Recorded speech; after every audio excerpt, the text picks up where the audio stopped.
મંગલમ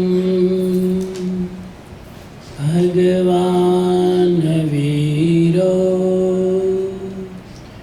મંગલમ ગૌતમો પ્રભુ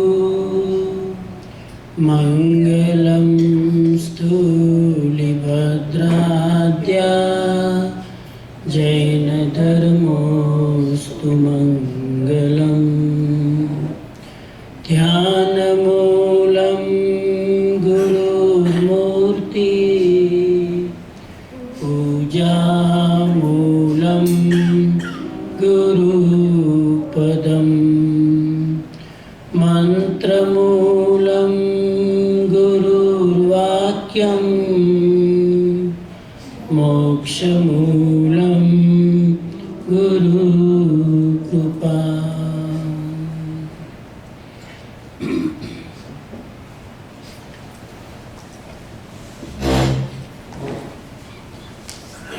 સદગુરુના ચરણોમાં વંદના.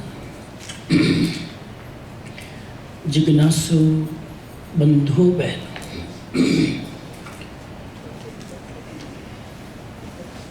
આઈમ્બિલની હોળીનો આજે છેલ્લો દિવસ. શિકાગો જૈન સંઘમાં આ વખતે મહાવીર પ્રભુની અંતિમ દેશના શ્રી ઉત્તરાધ્યયન સૂત્રના આધારે વ્યાખ્યાનમાળાનું આયોજન અને આ છેલ્લા સ્વાધ્યાયમાં આજે કેસી ગૌતમીય અધ્યયન પાર્ટ 2 ના આધારે શ્રદ્ધાનું સ્થિરીકરણ એ વિષય પર ચર્ચાને આગળ વધારીએ. એ આગળ વધારતા પહેલાં અત્યાર સુધી આપણે ઇન્ક્લુડિંગ ટુડે 23 અધ્યયન ટોટલ પૂરા થાય છે. ટોટલ 36 અધ્યયન છે ઉત્તરાધ્યયન સૂત્રના.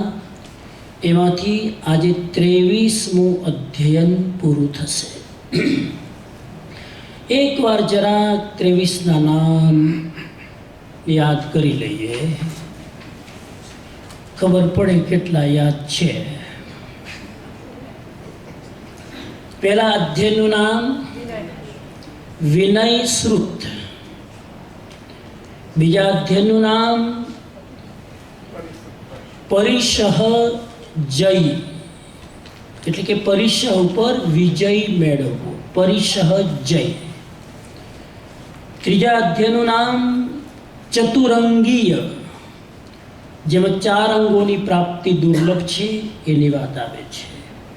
ચોથા અધ્યયનનું નામ અસંસ્કૃત અધ્યયન, જીવન કેટલું ક્ષણભંગુર છે એની ચર્ચા છે. પાંચમા અધ્યયનનું નામ અકામ મરણ, એમાં મરણના પ્રકાર અને કેવી રીતે મૃત્યુને અંગીકાર કરવું એની ચર્ચા છે. છઠ્ઠા અધ્યયનમાં ક્ષુલ્લક નિર્ગ્રંથ અધ્યયન. સાતમું અધ્યયન ઉરભ્રિય અધ્યયન. આઠમા અધ્યયનનું નામ કાપિલ્ય. કપિલ નામના યુવાનની કથા છે જે આગળ જતાં સાધુ બને છે. નવમું અધ્યયન નમી પ્રવજ્યા. રાજર્ષિ નમી કેવી રીતે દીક્ષા લઈને નમી રાજર્ષિ બને છે, નમી મુનિ બને છે. 10મું અધ્યયન દ્રુમપત્રક. સમયમ ગોયમ માપમાયે. 11મું અધ્યયન બહુશ્રુત અધ્યયન. જ્ઞાની કોણ એની વિસ્તારથી ચર્ચા છે. 12 ગુણો જ્ઞાનીના એમાં બતાવ્યા છે.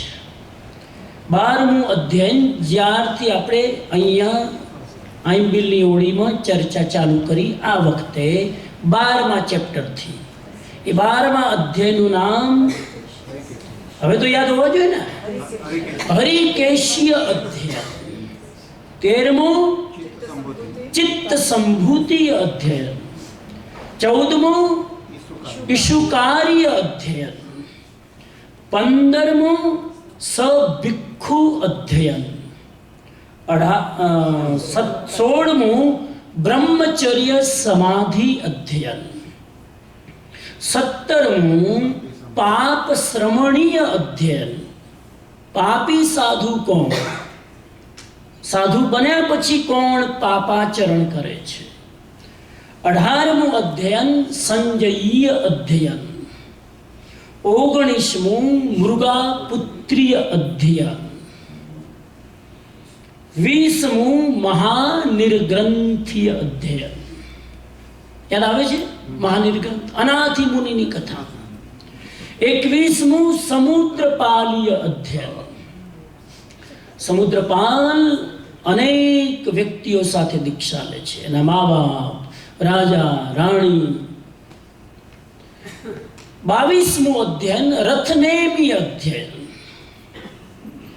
અને 23મું અધ્યયન જેની ચર્ચા આજે પૂરી થવાની છે, કેસી ગૌતમીય અધ્યયન. તો આજે આપણે 23મા ચેપ્ટર જે સવારે લીધું હતું અધૂરું છે એની ચર્ચાને આગળ વધારીએ. ગઈકાલે એકચ્યુઅલી શરૂ થઈ ગયું હતું. કેટલા પ્રશ્નો કર્યા આપણે? આ અધ્યયનનું નામ છે કેસી ગૌતમીય અધ્યયન. કેસી સ્વામી જે પાર્શ્વનાથ ભગવાનના શિષ્ય છે, ચોથા પટ્ટધર, અને આ બાજુ ગૌતમ સ્વામી જે મહાવીર સ્વામીની પરંપરાના પહેલા ગણધર છે. બે પરંપરાનું મિલન થાય છે, અને આ મિલન થવાનું એક કારણ કે બંને પરંપરામાં કેટલાક પારંપરિક ભેદ છે. એક પરંપરા 4 મહાવ્રત માને, પાર્શ્વનાથ ભગવાનની, મહાવીર સ્વામીની પરંપરા 5 મહાવ્રત માને. આ ભેદ કેમ? એના માટે ગૌતમ સ્વામી કેસી સ્વામીને મળવા જાય છે, બીકોઝ દીક્ષાથી મોટા છે, પદથી ગૌતમ સ્વામી મોટા, જ્ઞાનથી ગૌતમ સ્વામી મોટા, પણ દીક્ષામાં જે મોટા હોય એ જ મોટા ગણાય. અહીંયા પદનું મહત્વ નથી, અહીંયા જ્ઞાનનું પણ મહત્વ નથી, અહીંયા મહત્વ છે ચરિત્રનું. એટલે ગૌતમ સ્વામી પહેલા જાય છે.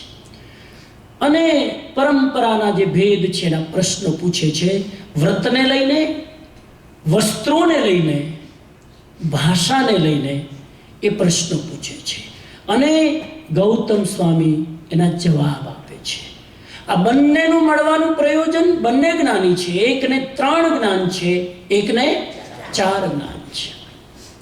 મળે છે શિષ્યોની શંકાના સમાધાન માટે, મળે છે ત્યારના સમાજના જે શ્રાવકો અને અનુયાયીઓ હતા એના મગજમાં આ બધી શંકાઓ ચાલતી હતી એના સમાધાન માટે.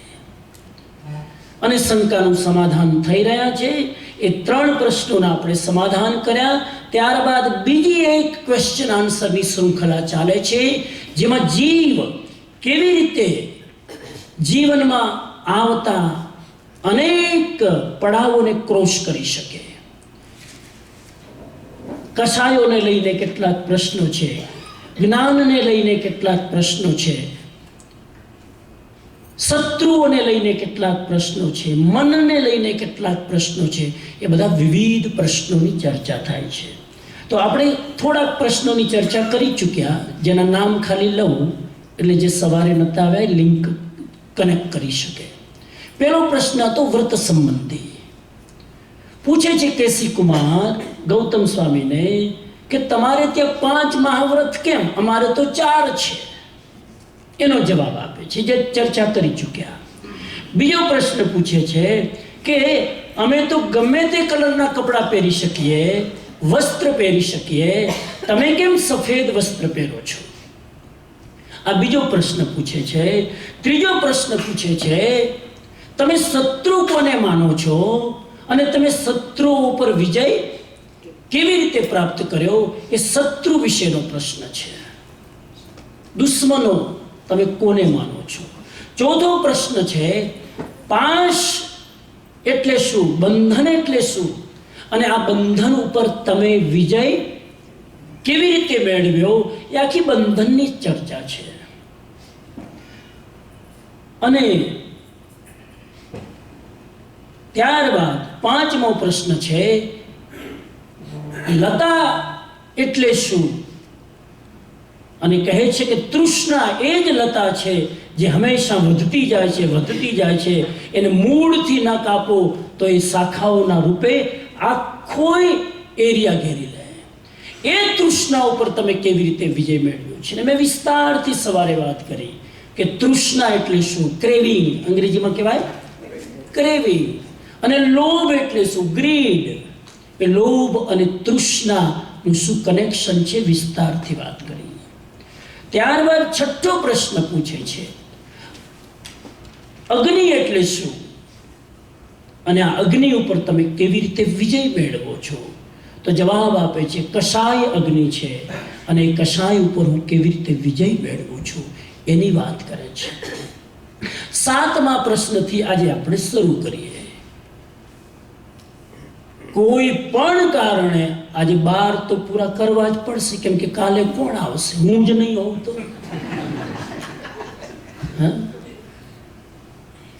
તો આજે પૂરા કરવા જ પડશે. અને એટલી ગહેરાઈ છે આ પ્રશ્નમાં, આપણી હેસિયત નથી, મારી બોલવાની હેસિયત નથી, અને તમારી સમજવાની હેસિયત નથી, પણ થોડુંક ક્લુ મળે, થોડુંક આપણને પથદર્શન મળે, જેથી દિશામાં આગળ વધી શકીએ. તો સાતમો પ્રશ્ન પૂછે છે, જેની આપણે શરૂઆત કરીએ.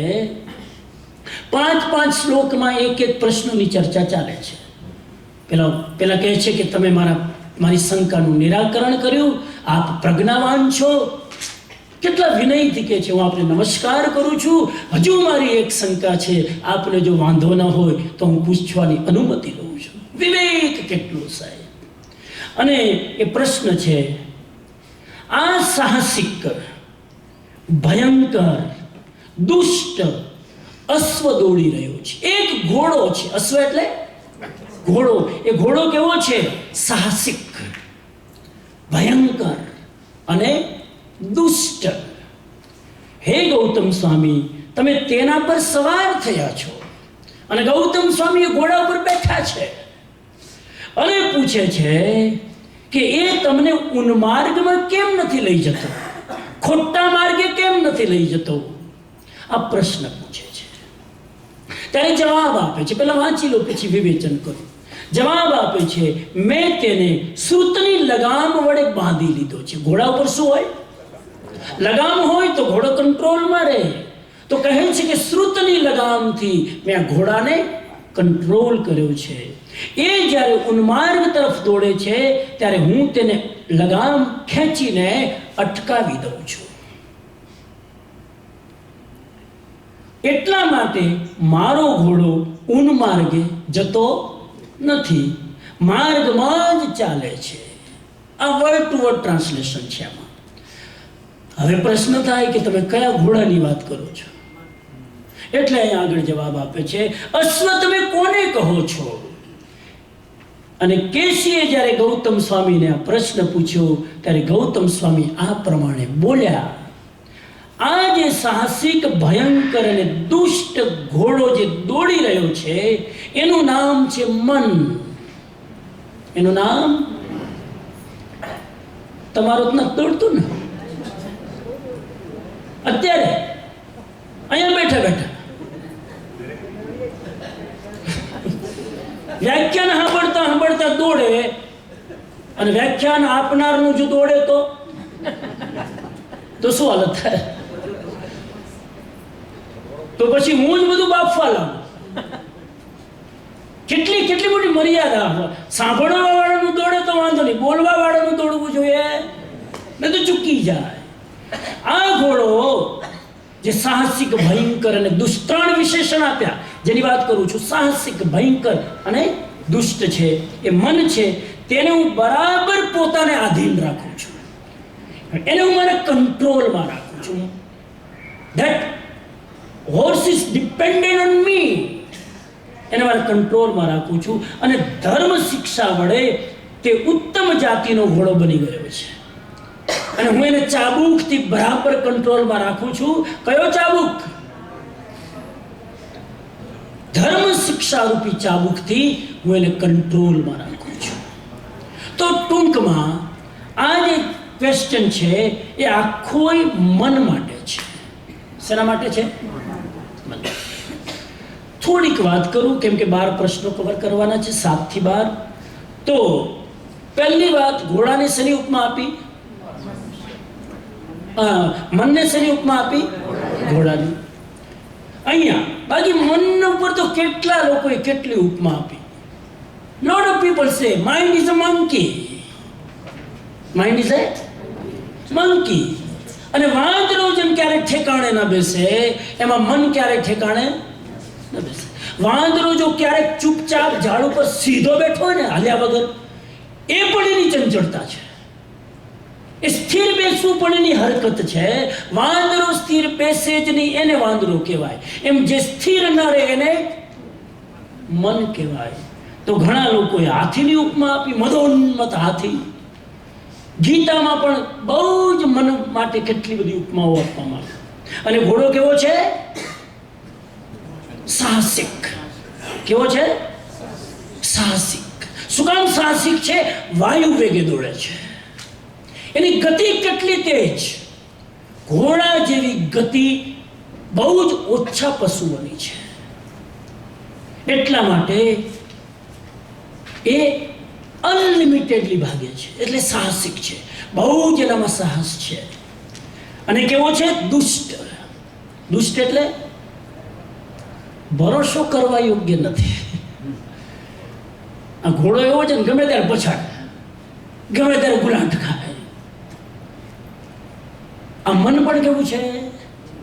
બહુ ભરોસો કરવાનો નહીં. અને ત્રીજી વસ્તુ કીધી, ભયંકર છે.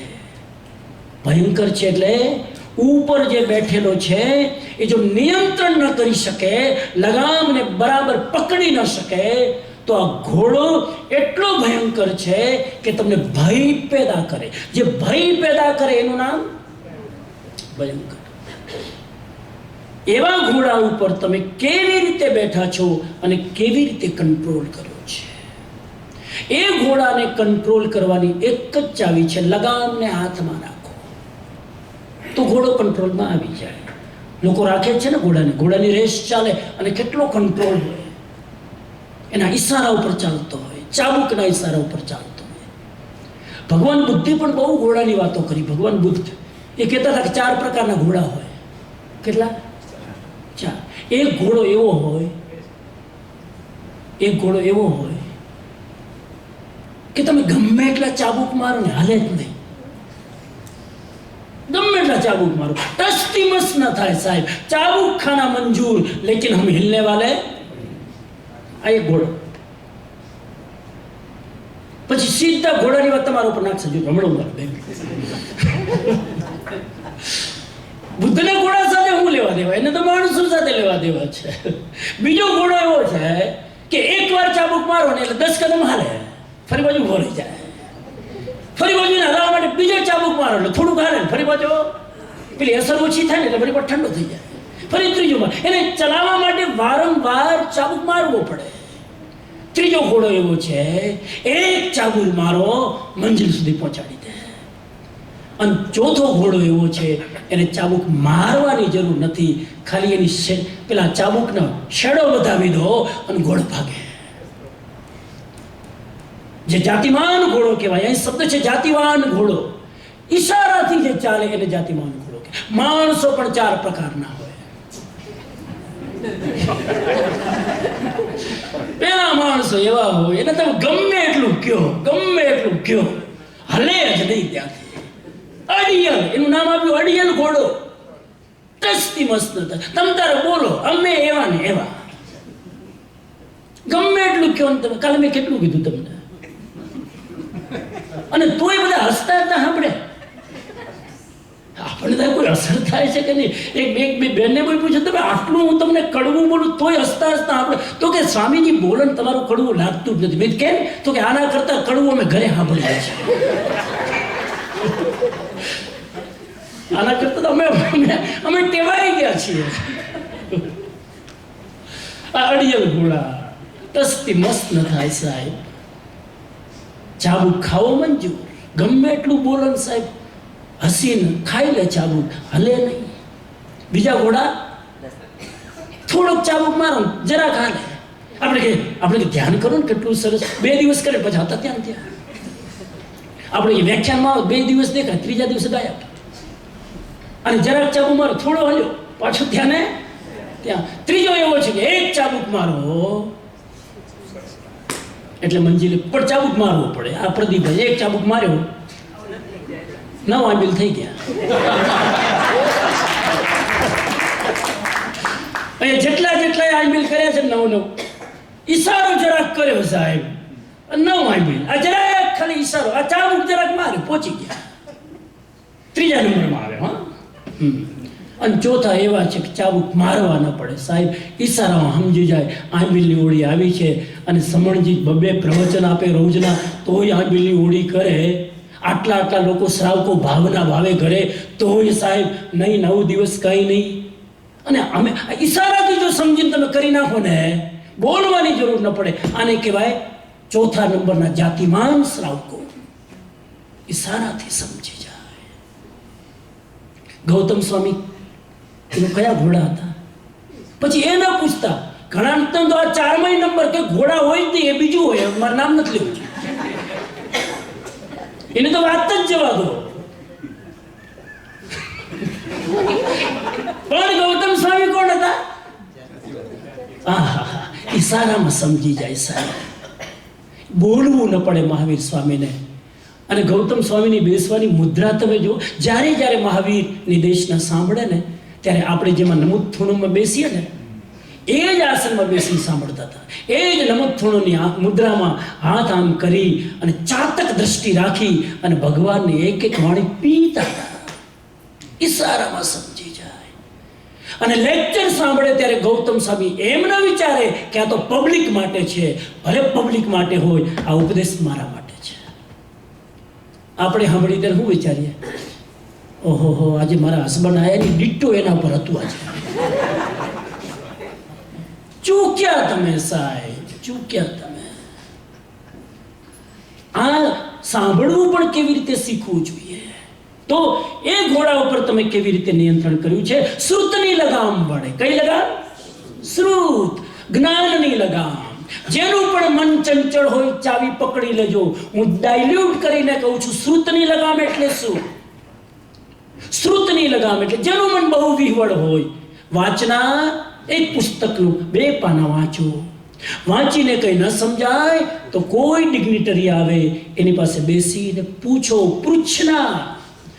અને બરાબર પૂછીને કન્ફર્મ કરી લીધું તો પરિવર્તના એને વારંવાર વાગોળો, જેથી ભૂલી ન જાઓ. અને વાગોળ્યા પછી અનુપ્રેક્ષા, કન્ટમ્પ્લેટ કરો કે જે કંઈ સાંભળ્યું, જે કંઈ વાંચ્યું એમાં મારા જીવનમાં કેટલું છે. કન્ટમ્પ્લેટ. અને ચોથું ધર્મ કથા. એ 4 વસ્તુ કરવાથી તમારી જિંદગીમાં જ્યારે યુ ટર્ન આવે ત્યારે તમે બીજાને ઉપદેશ આપવાના અધિકારી છો. Because now your life is a story. You can express your story to others. ધર્મ કથા. આ 5 વસ્તુ તમે કરો એટલે તમારું મન જે દોડતું હોય એ શું થઈ જાય? કંટ્રોલમાં આવી જાય. જો સાહેબ 2 વસ્તુ છે. એક શેઠ હોય અને એક મેનેજર હોય. શેઠને શું કે તમે? બોસ. એક બોસ હોય ને એક મેનેજર હોય. 2 અલગ હોય કે એક હોય? અલગ હોય ને. દરેક મોટી કંપનીમાં મેનેજર પણ હોય, બોસ પણ હોય. તો બોસ મેનેજરનું સાંભળે કે મેનેજર બોસનું સાંભળે? કંપની ચલાવો છો કે નહીં? કોઈ અથવા કંપનીમાં નોકરી કરો છો કે નહીં? જોબ, નોકરી નહીં, જોબ. નોકરી તો અપમાન, નોકરી અપમાન શબ્દ છે. જોબ કરો છો ને. બોસનું મેનેજર સાંભળે ને, બોસ બેઠો હતો એ મેનેજરને ડિક્ટેટ કરી શકે ને. જેમ મેનેજર બોસનું સાંભળે છે, બોસને મેનેજરનું સાંભળવાની જરૂર નથી. અહીંયા આત્મા એ બોસ છે, માઇન્ડ એ મેનેજર છે. અંતરદૃષ્ટિની વાત જો તમારું માઇન્ડ સાંભળે તો આ મન તમારા કંટ્રોલમાં છે, અને મન જો તમારા આત્માને દોરતું હોય, અહીંયા ત્યાં ભટકાવતું હોય, તો તમે મેનેજરનું સાંભળો છો. બોસ કોનું સાંભળે છે? મેનેજર. એનો અર્થ આ થયો. લગભગ આપણી હાલત એવી છે કે આપણો આત્મા મનનું સાંભળે છે કે મન આત્માનું સાંભળે. એક ભાઈને કીધું કેમ લેક્ચરમાં દેખાતા નથી? મૂડ નથી, કોઈ કારણ નહીં, મૂડ નથી. કોનું સાંભળ્યું? મેનેજરનું, મનનું. જ્યાં સુધી તમે મનનું સાંભળશો ત્યાં સુધી તમે ગુલામ, અને જ્યારે તમારા આત્માનું સાંભળશે તમારું મન, ત્યારે તમે મનના માલિક. અને યાદ રાખો સાહેબ, યાદ રાખો, આ મનને લગામમાં રાખવા માટે 3-4 સ્ટેપ છે. શોર્ટમાં કહી દઉં, બહુ લાંબુ ચર્ચા નહીં કરું, હું બાયપાસ કરું છું. સૌથી પહેલું સ્ટેપ છે મન શુદ્ધ હોવું જોઈએ. Your mind should be purified. શુદ્ધ હોવું જોઈએ. મનમાં કોઈ વિકાર કે મનની અંદર કોઈ કચરો ન હોવો જોઈએ, પોલ્યુશન ન હોવું જોઈએ. મન શુદ્ધ હોવું જોઈએ. શું કામ શુદ્ધ હોવું જોઈએ? કેમ કે શુદ્ધ મન જ શાંત મન બની શકે. મનની શાંતિ જોઈતી હોય તો મનની શુદ્ધિ લાવો. પહેલા બધાને મનની શાંતિ જોઈતી હોય. મનની શુદ્ધિ વગર મનની શાંતિ મળે પોસિબલ જ નથી. તો પહેલું સ્ટેપ મનની શુદ્ધિ, બીજું સ્ટેપ મનની શાંતિ. અને મનની શાંતિ હોય તો જ મનની પ્રસન્નતા આવે. Your mind can be happy only when your mind can be peaceful, and only your mind can be peaceful when your mind is clean. કેટલા સ્ટેપ થયા? 3. તો પ્રસન્નતા માટે શાંતિ જોઈએ, શાંતિ માટે શુદ્ધિ જોઈએ. અને જ્યારે મન પ્રસન્ન થઈ જાય એટલે મન એકાગ્ર બને. Your mind can be focused now. Your mind can be concentrated now. આ પ્રોબ્લેમ છે ને બધાને, માઇન્ડ ફોકસ નથી થતું. ક્યાંથી થાય? સીધું તમે ચોથા ઉપર જમ્પ મારો છો. શુદ્ધિ કરવી નથી, શાંતિ લાવવી નથી, હેપીનેસ લાવવી નથી, સીધું ફોકસ. માઇન્ડને ફોકસ કરવાના આ 3 સ્ટેપ છે. પહેલું સ્ટેપ શુદ્ધિ, બીજું સ્ટેપ શાંતિ મનની, અને ત્રીજું સ્ટેપ પ્રસન્નતા. Concentration is the byproduct of the happiness. Happiness is the byproduct of your peace, and peace is the byproduct of your cleanliness of the mind. મૂળમાં મનની શુદ્ધિ જોઈએ. મનમાં કચરો નહીં રાખો. કચરો એટલે હું સમજ્યા, મારે એ કહેવું પડશે, એ તો ઊંઘ નહીં આવે તમને. કચરો હું મનનો કચરો એટલે એને મને 1 મહિના પહેલા આમ કીધું હતું, આ નીકળતું નથી મગજમાંથી. આ કચરો. એના ઘરે ગયો તો રોટલી આપી પણ બરાબર ઘી ચોપડ્યું નતું. આ કચરો. થોડું ઓછું આવે, આ કચરો. આપણે થોડું ઓછું આવે. મારા ઘરે આવે ત્યાં તો કેટલું કર્યું હતું, અને અમે ત્યાં ગયા તો મોઢમ જોયું નહીં. વાહવા તો બહુ કરતા હતા, પધારજો ને આવજો ને, અને ગયા તો કઈ વાત જ નહીં. આ કચરો.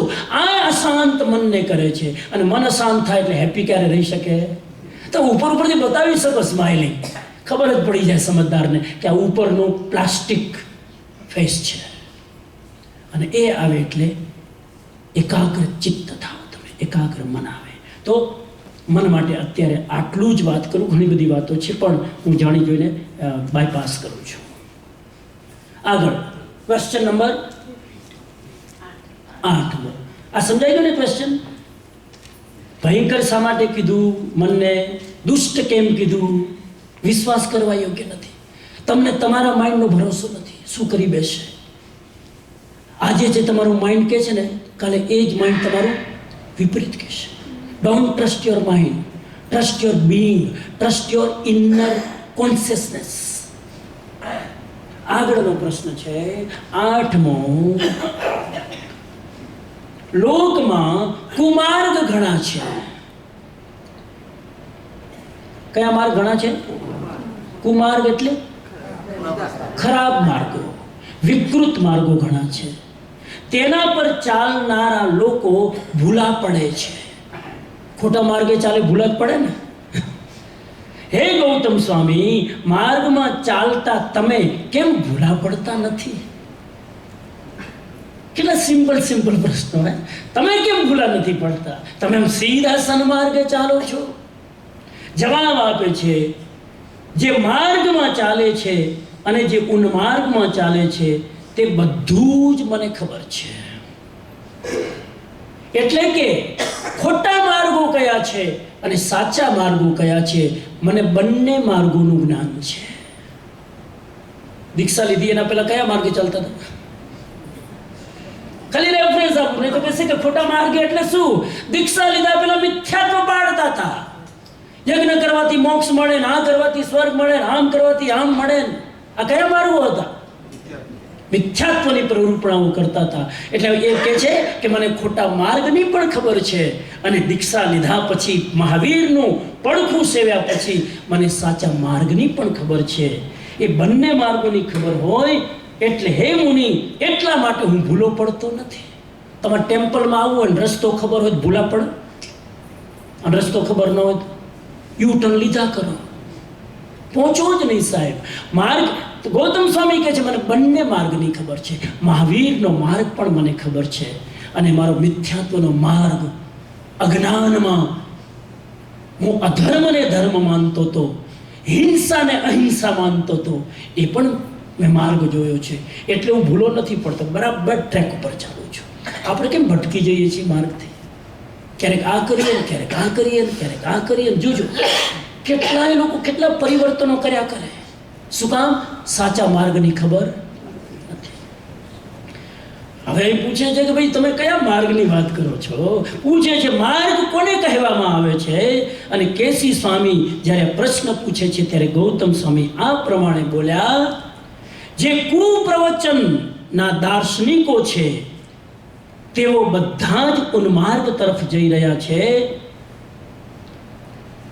જે રાગ દ્વેષને જીતનારા જીને કહ્યો છે, જીને એટલે જીને ભગવાને જે માર્ગ કહ્યો છે તે સન્માર્ગનો માર્ગ છે, કેમ કે તે સૌથી ઉત્તમ માર્ગ છે. માર્ગ કોને કીધું? તો એ જવાબ આપે છે કે માર્ગ કયો અને સન્માર્ગ કયો? બે પ્રશ્નો પૂછ્યા ને. તો કહે છે કે જે કુપ્રવચનમાં શ્રદ્ધા રાખે છે, જે મિથ્યાત્વમાં શ્રદ્ધા રાખે છે, જે ખોટું ખોટું શીખવાડે ને એમાં ફેથ વધારે હોય, આ કુમાર્ગ છે. અને જીનેશ્વર ભગવાને જે માર્ગ બતાવ્યો, સમ્યક દર્શન જ્ઞાન ચારિત્રાણી મોક્ષ માર્ગ, એ જે મોક્ષ માર્ગ બતાવ્યો એ સાચો માર્ગ છે. આ બે પ્રકારના માર્ગ છે. અહીંયા જરા થોડું વિવેચન માંગી લે છે. મિથ્યાત્વના કારણે સન્માર્ગની જીવને ખબર પડતી. બહુ મિથ્યાત્વ ગાઢ હોય ને સાહેબ તો બધે ભટકશો. ચર્ચા કરી ચૂક્યા છે. દોરા, ધાગા, મંત્રો, જન્મ કુંડળી, હસ્તરેખા ને બધે ભટકશો. ક્યાંક મને કોઈ જવાબ આપે, હાથની રેખાઓ બતાવે, ન હોય તોય. આ બધા કયા માર્ગો છે? અને શોર્ટકટમાં છે. પછી અહીં જાય ને ખબર પડે કે અહીંના આશીર્વાદ લઈ લો તો બેડો પાર થઈ જાય, બધી ઈચ્છા પૂરી. હાલો તો ત્યાં અમે ક્યાં આપણે કઈ બગડ્યું છે? ગમે તેવું પડે સાહેબ. એનો અર્થ એ છે શ્રદ્ધા જ તમારી સ્થિર નથી. આ પ્રશ્ન બહુ જ ઇમ્પોર્ટન્ટ છે. આના ઉપર તો એટલું ઊંડું જવાય, બહુ જ ઇમ્પોર્ટન્ટ છે. ભટકેલા જીવો છે આ. અને સાહેબ દિલ ખોલીને કહું કે અત્યારે આપણે જે કંઈ કરી રહ્યા છીએ ને એમાં 80% મહાવીરનો માર્ગ જ નથી. ક્ષમા કરજો મને. મહાવીરે જે નથી શીખવાડ્યું એ બધું જ આપણે અપનાવી લીધું છે. ધર્મની વાત કરું છું, સંસારની વાત જ દૂર. ધર્મમાં પણ 80% આપણે ખોટું કરીએ છીએ. મેં તમને ઈશારા કર્યા છે, તમારા અમે ઘૂરી ઘૂરી જોવો નહીં, આમ એવી રીતે જોવે છે કે 80% આપણે બધું અવિધિએ કરીએ. આજે સવારે મેં દાખલો આપ્યો, લોગસ કેવી રીતે કરો છો? અવિધિએ. પ્રતિક્રમણ કેવી રીતે કરો છો? અવિધિએ. પેલો તો પ્રતિક્રમણ કરવા માટે 12 વ્રત ધારવા પડે. પ્રતિક્રમણમાં દર્શનાબેનને પૂછ્યું, પ્રતિક્રમણમાં શેની આલોચના કરીએ? કેટલા અતિચારોની આલોચના કરીએ? અતિચારો કેટલા? શ્રાવકોના અતિચારો કેટલા?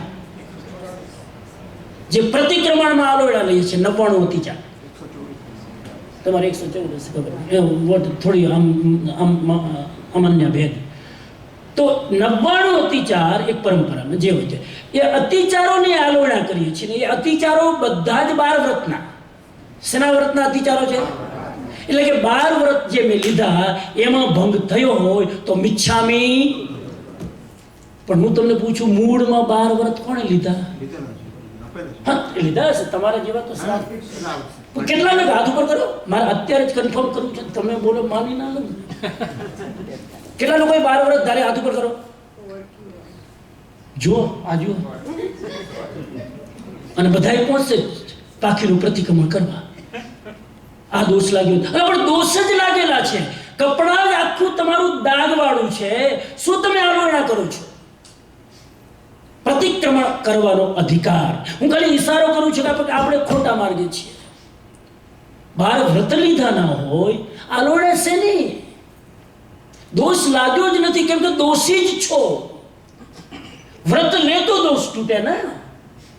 મેં 5 વ્રત લીધા મારા ગુરુ પાસે, અને એમાં જો કોઈ સ્ખલના થાય તો મારે આલોચના લેવી પડે. પણ વ્રત જ નથી લીધા, ઓલરેડી આઈ એમ પાપી.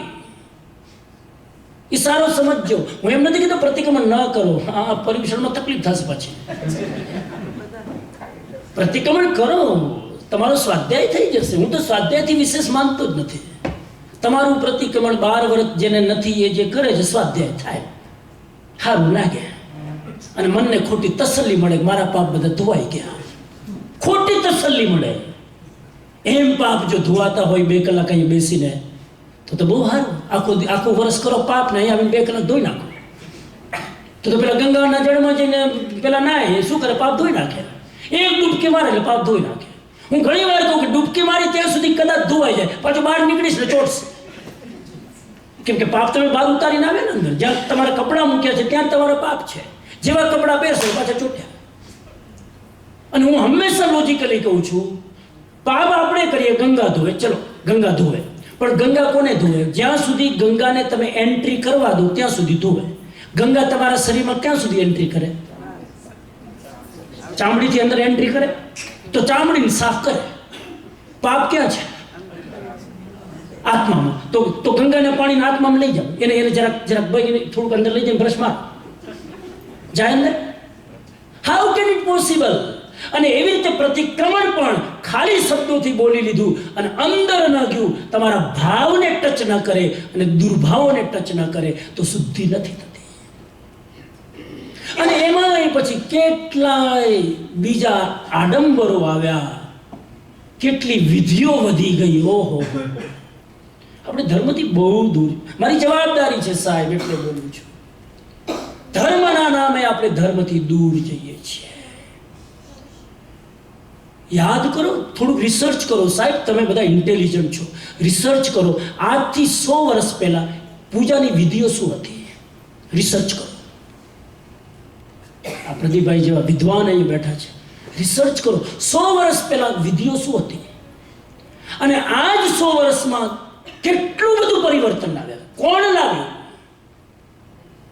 મહાવીર સ્વામીની આ પરંપરા નથી.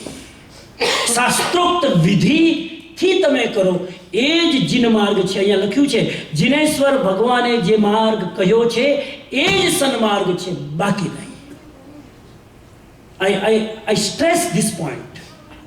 જીનેશ્વર ભગવાને જે માર્ગ કહ્યો છે એને તમે ડિફીટ ન કરી શકો. નિર્જરાના 12 પ્રકાર કોણે બતાવ્યા? જિનેશ્વર ભગવાને. સમ્યક દર્શન, જ્ઞાન, ચારિત્ર કોણે બતાવ્યું? આ જ મોક્ષ માર્ગ છે. બાકી જે બધું તમે કરો છો અને એડિશનલ જેટલું થયું છે, દરેકે પોતાના સ્વાર્થથી એડ કરતા ગયા. બધી જ વિધિઓમાં, પ્રતિક્રમણમાં કેટલું એડ થયું છે મારે નથી કેવું. પ્રતિક્રમણ પણ મહાવીરનું નથી રહ્યું સાહેબ, એમાં પણ એડિશનલ થયું છે. પૂજાઓમાં પણ એડિશનલ થયું છે. એ બધું જ જે એડિશનલ થયું છે અહીંયા કીધું છે મિથ્યાત્વ તરફ લઈ જાય છે. તમને તો પચશે નહીં, બાકી આ શાસ્ત્ર કહે છે લૌકિક દેવી દેવતાઓને પૂજવા. અધિષ્ઠાયક દેવી દેવતા હોય તો વાત અલગ, સંઘના નિર્માણ માટે.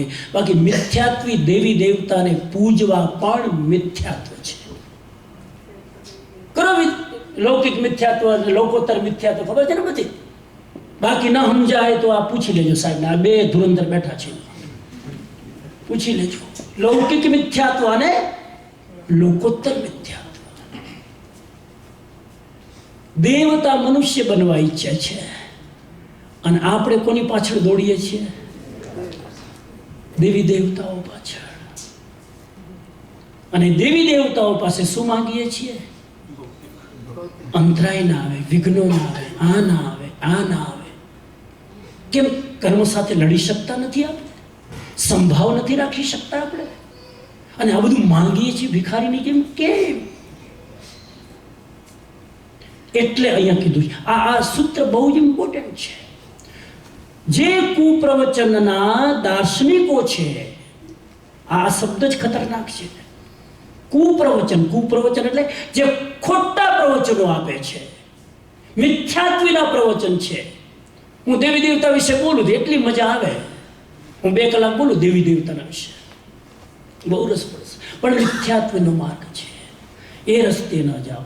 તો અહીંયા કહે છે કે જે રાગ દ્વેષને જીતનારા જિનેશ્વર ભગવાને જે માર્ગ બતાવ્યો છે એ જ સન્માર્ગ છે. હું ઘણી વાર કહું, આપણે ડાયલ્યુટ થતા કેટલું આપણી પાસે કેટલું આવ્યું જૈન ધર્મ. મહાવીર સ્વામી પાસે હતો ત્યારે શુદ્ધ ગંગા હતી એકદમ, ત્યાંથી 2 ફાંટા પડ્યા દિગંબર, એટલે જ્ઞાન કેટલું થઈ ગયું? 50% બેન ભાગે આવ્યું. હવે એમાંથી પાછું શ્વેતાંબરમાંથી થોડું કોણ લઈ ગયા? સ્થાનકવાસી, થોડુંક દેરાવાસી, એટલે 25% રહ્યું. એ 25 મેથેમેટિક્સ સુધી લઈ જાઉં, અને એ 25%માં પાછું દેરાવાસીમાં અચલગજ, તપરગજ, પછી ખતરગજ. વાહ, ખબર છે ખતરગજ. આ બધાએ ભગવાનની એક વાત પકડી છે ને. અને અહીંયા એક અર્થ છે સાહેબ, કુપ્રવચનના દાર્શનિકો એટલે એકાંતવાદને પકડે અને એકાંતને ના પકડે. આ પણ મિથ્યાત્વ. મેં એક વાત પકડી અને મેં મારો પંથ ચાલુ કર્યો. આ બધા એક વસ્તુ પકડી, મહાવીરની જ એક વસ્તુ પકડી પોતાનો પંથ ચાલુ કર્યો. મહાવીર કે બધું છે ને એ જ મારું છે, એક પકડવાની જરૂર નથી. નિશ્ચય નહીં પણ મારો છે, વ્યવહાર નહીં પણ મારો છે. શ્વેતાંબરે વ્યવહાર નહીં પકડ્યો, દિગંબરે ખાલી ઈશારો કરું છું. હું તો કોઈને માનતો જ નથી, હું તો બધાને માનું છું, બધાને. પણ એક પકડીને આપણે એમાં રાગ દ્વેષ કરવા લાગ્યા. પાછું પકડીને શુદ્ધિ કરીએ તો વાત બહુ સારી, પકડીને પણ જો શુદ્ધિ કરીએ ને તો બહુ સારું. શુદ્ધિ કેટલી થઈ અને રાગ દ્વેષ કેટલા કર્યા. તમે પર્યુષણમાં ચોથનું કરો, પાંચમનું. આ ચોથ પાંચમ જ નીકળતી નથી મગજમાંથી, અને એના કારણે એટલા બધા રાગ દ્વેષ. કમાલ છે સાહેબ. તમે કયું પ્રતિક્રમણ કરો, દિગંબરનું કે શ્વેતાંબરનું? મેં તો 2 કરું, મને હું વાંધો, મને કે તકલીફ જ નથી. હું તો 18 દિવસના પર્યુષણ કરું છું, 8 દિવસના શ્વેતાંબરના, 10 દિવસના શુદ્ધિ જ થવાની. કોઈ પાપ શીખવાડે છે આપણને? પણ ભેદ જ સર. આ ભેદ બુદ્ધિ આવી ત્યાં એકાંત આવ્યું, જ્યાં એકાંત આવ્યો ત્યાં મિથ્યાત્વ આવ્યું, અને જ્યાં મિથ્યાત્વ આવ્યું ત્યાં તમે ધર્મના માર્ગથી દૂર ગયા. આ છે એનો અર્થ. સમજી ગયા? આગળ જાઓ. હે મુનિ મહાન જળના, પ્રશ્ન નંબર 9, હે મુનિ મહાન જળના વેગથી વહી રહેલા જીવો માટે તમે શરણ, ગતિ, પ્રતિષ્ઠા અને દ્વીપ કોને માનો છો? જળ મધ્ય એક લાંબો પહોળો મહાદ્વીપ છે, ત્યાં મહાન જળના વેગની ગતિ પહોંચતી નથી. આ કોઈ પ્રશ્ન આઇલેન્ડ ઉપર છે. શેના ઉપર? આઇલેન્ડ. દ્વીપ એટલે આઇલેન્ડ અંગ્રેજીમાં. તો કહે છે કે બહુ જ જોરથી પાણીનો વેગ આવતો હોય અને એ પાણીના વેગથી જીવો બધા જ જેટલા હોય ને એ બધા જ સાફ થઈ જાય. પણ જે જીવો આઇલેન્ડ ઉપર આવી જાય ને એ જીવો બચી જાય. Island is a safety, island is a આશ્રય, આઇલેન્ડ ઇઝ અ ગતિ, આઇલેન્ડ ઇઝ ફોર અભય દયાળમ. આઇલેન્ડ જોઈએ. આપણે જો સમુદ્રમાં પડીને ભટકી જઈએ તો શું શોધીએ? આઇલેન્ડ. એ આઇલેન્ડ બચાવી લે. આઇલેન્ડ શું કામ બચાવે? કેમ કે આઇલેન્ડ સુધી જળ પ્રવાહ પહોંચતો નથી. આઇલેન્ડ સુધી કોઈ જલચર પ્રાણીઓ પહોંચતા નથી. Island is a safe place. હવે એ જ વાતને અહીંયા ધર્મમાં જોડશે કે તમે આઇલેન્ડ કોને કહો છો? હવે ગૌતમ સ્વામી અને કેસી સ્વામીનો ઉદ્દેશ્ય તો લોકોત્તર જ હોય ને. આઇલેન્ડ કોને કહો છો? તો જવાબ આપે છે જરા અને મૃત્યુના વેગ વડે વહેતા પ્રાણીઓ માટે ધર્મ એ જ આઇલેન્ડ છે, ધર્મ એ જ પ્રતિષ્ઠા છે, ધર્મ એ જ ગતિ છે અને ધર્મ એ જ શરણ છે. જરા અને મૃત્યુના વેગથી, ત્યાં તો પાણીનો પ્રવાહ છે, અહીંયા કયો પ્રવાહ? માણસ કયા પ્રવાહમાં વહી રહ્યો છે? જરા અને મૃત્યુના પ્રવાહમાં વહેતા. જરા એટલે બુઢાપો. આપણે બધા જ કોની તરફ જઈ રહ્યા છીએ? ખેંચાઈ ખેંચાઈને બુઢાપો અને મૃત્યુ તરફ જઈ રહ્યા છીએ. કોણ બચાવશે? આઇલેન્ડ કયો? ધર્મ નામના આઇલેન્ડની જો શરણ લેશું તો જરા અને મૃત્યુથી બચી જશું. બચી જશું મતલબ બુઢાપો નહીં આવે એમ નહીં. પાછું કે આ તો સારું, લો આપણે પકડી લઈએ. બુઢાપો નહીં આવે ને, કેટલું નહીં, બુઢાપો તો આવશે, મૃત્યુ પણ એ મૃત્યુ અને બુઢાપો તમારું કંઈ જ બગાડી શકશે નહીં. કેમ કે એ બુઢાપો અને એ મૃત્યુ આવ્યું એના પહેલા ધર્મના શરણમાં જઈને તમારે જે કંઈ કરવું હતું એ આઇલેન્ડ ઉપર પહોંચી ગયા. Before you die, you went to the island and you saved your life. આ ધર્મ એ આઇલેન્ડ છે. અને ધર્મ કયો? આ તો હવે બોલતા જ નહીં. લેસન લઈ લીધું દિગંબર કે સ્વામી, એ તો પૂછતો જ નથી. એ તો ઓલરેડી કોણ? કયો ધર્મ? હા, શ્રીમદ રાજચંદ્રનું વાક્ય મને બહુ ગમે, વારંવાર હું બોલું છું. કોઈએ પૂછ્યું કે આટલા બધા ધર્મો છે, હું કયા ધર્મનું આચરણ કરું? શ્રીમદજી બોલ્યા, કોઈ પણ ધર્મ તું કર જેનાથી રાગ દ્વેષ ઘટે એ ધર્મ, બાકી બધું અધર્મ. સો સિમ્પલ. ધર્મ, રાગ દ્વેષ ઘટે એ ધર્મ, એનું તું આચરણ કર તો એ ધર્મની શરણમાં જવાથી તું બચી જઈશ. આપણે બધું જે કંઈ કરીએ છીએ ને, અને લગભગ આ દેશમાં એક સારી વસ્તુ છે, આપણે કરીએ છીએ કેમ કે આપણને ખબર નથી, અથવા તો ઘણા લોકોએ જે શીખવાડ્યું એ પ્રમાણે આપણે ચાલીએ. અહીંયા હું જે બોલીશ એ પ્રમાણે તમે કરશો ને, બરાબર છે ને? સીધી વાત છે ને? વળી બીજા કોઈ આવશે ને એ કહેશે કે ભાઈ આ કરો, તો હાલો એ કરીએ. કોઈ કહેશે આ કરો, હાલો એ કરીએ. આ દેશમાં સારી વસ્તુ એ છે કે people want to know real truth. But આ દેશમાં એ પ્રોબ્લેમ છે કે ટ્રુથ બતાવવા વાળા બધા ફંટાયેલા છે. અને એના કારણે જ્યારે તમે લેક્ચરમાં આમ નવા આવો તો યોર માઇન્ડ ઇઝ ક્લિયર, અને આટલા બધાને અટેન્ડ કરો એટલે યુ આર મોર કન્ફ્યુઝ. વધારે પડતા ઉપદ્રવ છે. હવે આમાં કોનું સાંભળવું? અને ઘણા નવા હોય ને કોઈ ડિગ્નેટરી આવી જાય, એવા ડિગ્નેટરી કેવા? તમારે કાંઈ કરવાની જરૂર નથી, બધું ફિક્સ છે. Everything is predetermined. You don't need to do anything. અને એમાં આજના નવજવાનિયા બિચારા સાંભળે, ઓહો હો, પેલા મારા સાહેબ કહી ગયા હતા 10 વર્ષ સુધી તો ધર્મ કર્યો અને હવે કે everything is fixed, your destiny is decided. માંડ તો બિચારાએ પકડ્યું હોય. અને હવે આ દેશમાં મોટો પ્રોબ્લેમ છે. ઇન્ડિયામાં આની શાંતિ છે, કેમ કે જે ઉપાશ્રયમાં જે ટ્રેડિશનલ ફોલો થતું એક જ હોય, એટલે બીજા કોઈ કન્ફ્યુઝ કરવા વાળા આવે તાકાત જ નથી ત્યાં આવે. અને જે કે એવરીથિંગ ઇઝ પ્રી ડિટર્મિન, એ બધા એ જ ચર્ચા કરતા હોય, બધા એ જ ગ્રુપ વાળા જ હોય, એમાં પેલો ઘૂસે જ નહીં સાહેબ. અને અહીંયા હોચપોચ. અહીંયા હું કયું સાચું ખોટું કહેતો જ નથી, તમે કન્ફ્યુઝ વધારે થાઓ છો.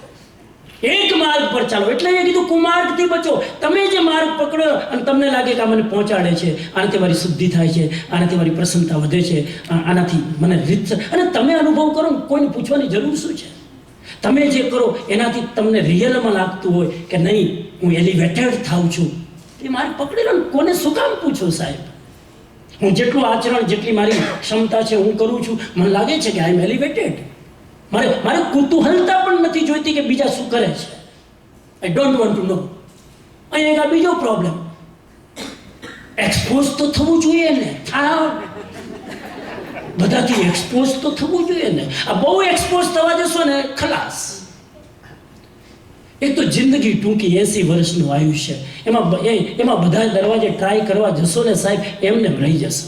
એક પકડી પહોંચી જાઓ ને, હે નથી લાગતું? એક પકડી લો સાહેબ, આગળ જાઓ. આ ધર્મ જેનાથી રાગ દ્વેષ ઓછા થાય.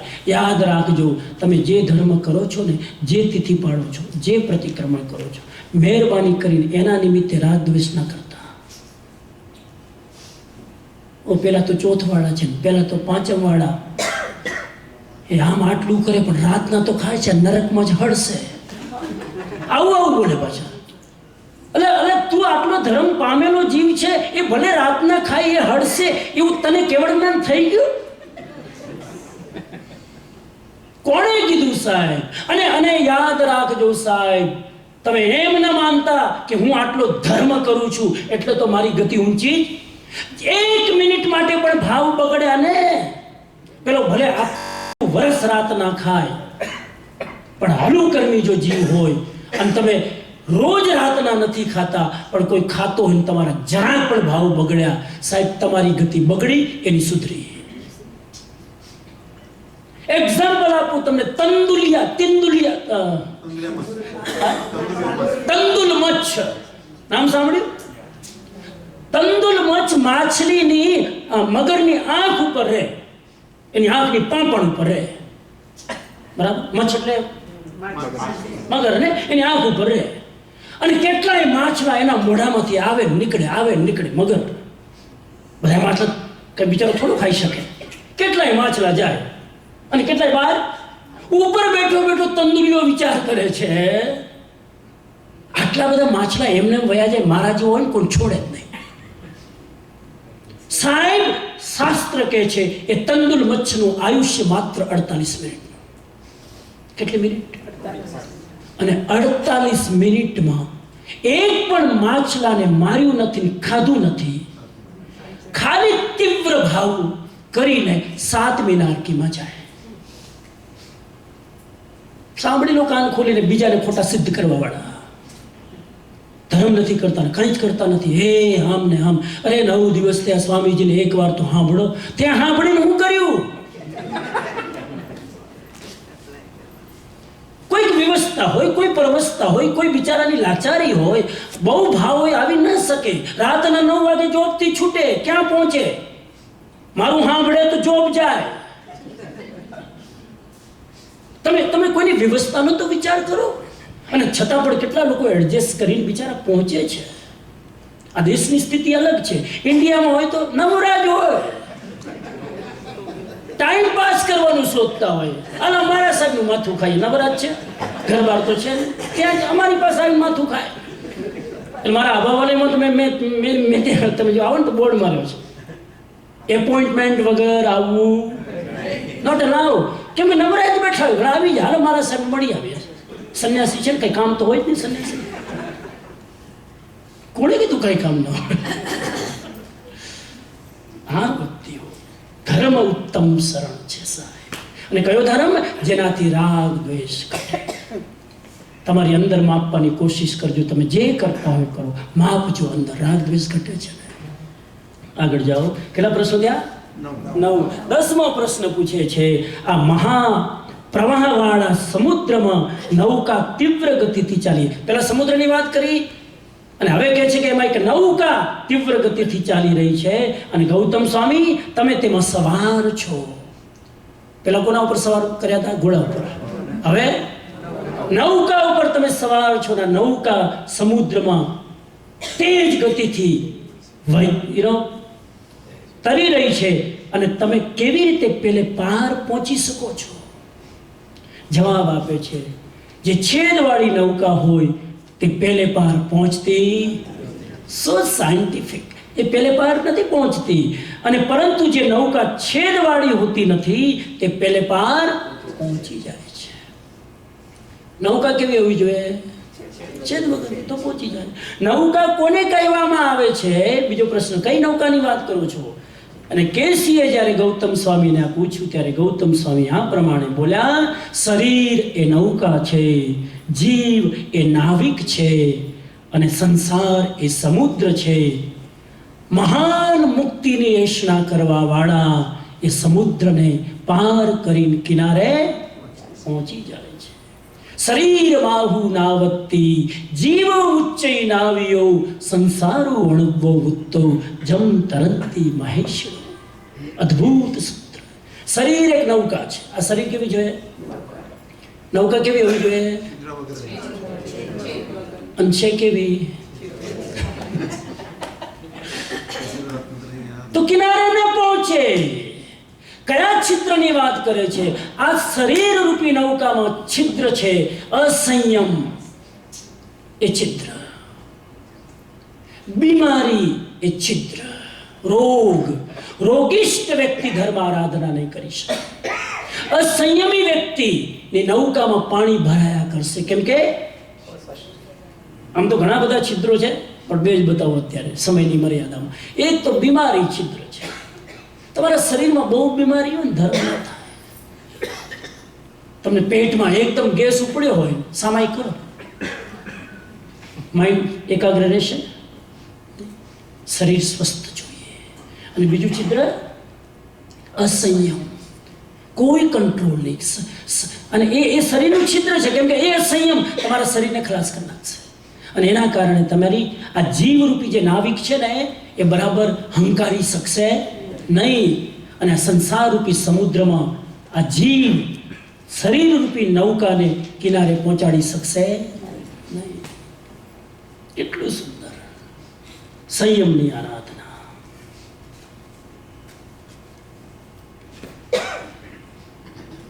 શરીરનો સૌથી બેસ્ટ ઉપયોગ કયો? આ શરીરનો બેસ્ટ ઉપયોગ શેમાં કરવાનો? સંયમ માટે. શેમાં કરવાનો? સંયમ. આ બેસ્ટ ઉપયોગ છે. બાકી બધો દુરુપયોગ. વધારે ખાવું ને વધારે પાર્ટીઓ ને બધું અતિ કરવું ને શરીર માટે એ દુરુપયોગ છે. સાહેબ અહીંયા કેટલાય ડોક્ટરો બેઠા હશે. આજનું મોડર્ન મેડિકલ સાયન્સ કહે છે હાર્ટનું એવરેજ આયુષ્ય છે 150 વર્ષ. આજનું ટુડેઝ મેડિકલ સાયન્સ હાર્ટ કેટલું જીવી શકે? 150 વર્ષ. જો જીવતા આવડે. લીવર 250 વર્ષ જીવી શકે. કિડની 200 વર્ષ જીવી શકે. હા, મોઢું બગાડો ને. ન જીવવું હોય તો કઈ ઘણા જીવવું જ નથી. કેમ કે એવા થાક્યા હોય ઘણા કે સ્વામી આટલું આયુષ્ય કરી કરશું શું, જલ્દી પહોંચીએ. કેમ કે આજના વિજ્ઞાનનો પ્રોબ્લેમ શું?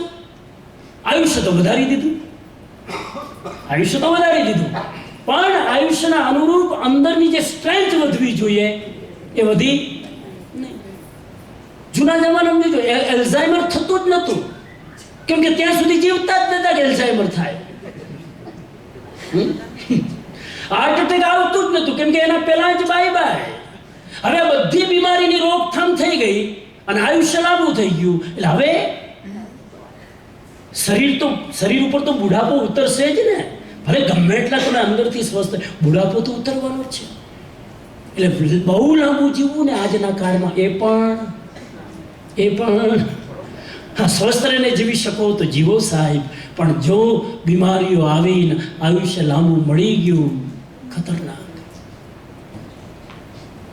આજે એ જ હાલત છે કેટલાય લોકોને. આ તો વિવાદાસ્પદ વિષય છે. કેટલા લોકોને શરીર છોડવું છે. એક બે કન્ટ્રી એવા છે કે ત્યાં એલાઉ છે, તમે ટેબ્લેટ ખાઈ લો, થોડા કલાકમાં બુઢાપાની યાતના ભોગવી, એના કરતાં એક ગોળી ખાઈ લો. હા, ઓફિશિયલી અલાઉ છે ગવર્મેન્ટ થ્રુ. અમુક કન્ટ્રીમાં નામ ખબર નથી, ખબર છે મને? અમુક કન્ટ્રીમાં લાયસન્સ છે, તમે ગોળી ખાઈને શરીરને છોડાય, ધારો ત્યારે છોડી શકો. It's not suicide, allowed.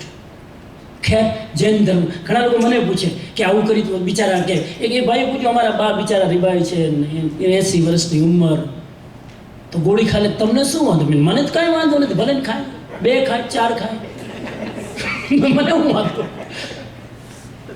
મને વાંધો નથી. વાંધો એની આત્માને એનો પડશે. આ સુસાઇડ છે, આ પેનથી ભાગવાની વાત છે, આ કર્મના ઉદય ને બળજબરી રોકવાની વાત છે. તમે ફેસ નથી કરી શકતા, એ વાત છે.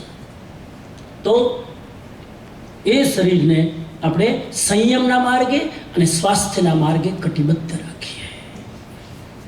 આગળ પ્રશ્ન કરે છે 11મો, કેમ કે મારે એનો ઉપસંહાર છે ને બહુ ઇન્ટરેસ્ટિંગ છે, એ પણ કરવો છે, એટલે હું શ્લોકને પૂરો કરું. 11મો, કમસે કમ તમને પ્રશ્નો બહાર ખબર પડી જાય ને. 11મો પ્રશ્ન છે, લોકોને અંધ બનાવનાર ઘોર અંધકારમાં ઘણા લોકો જીવી રહ્યા છે. લોકોને અંધ બનાવનાર ઘોર અંધકારમાં ઘણા લોકો જીવી રહ્યા છે. આ સમગ્ર લોકમાં તે પ્રાણીઓ માટે પ્રકાશ કોણ કરશે? કયા અંધકારની વાત કરે છે?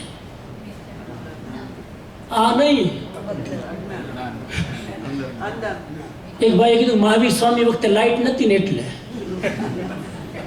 ત્યાં લાઈટ નથી ને એટલે અંધકાર છે. અને કોઈ પૂછ્યું હશે કે આ પ્રકાશ ક્યારે થશે, તો કોઈ કીધું કે ન્યૂટન આવશે ને આઈન્સ્ટીન આવશે ને બધું શોધશે. પછી આ નથી. આ કયા અંધકારની વાત કરે છે? અજ્ઞાનરૂપી અંધકાર. અને કયા પ્રકાશની વાત કરે છે? જ્ઞાનરૂપી પ્રકાશ. એ સૂર્યોદય ક્યારે થશે પૂછે છે કૈસી કુમાર ગૌતમ સ્વામીને.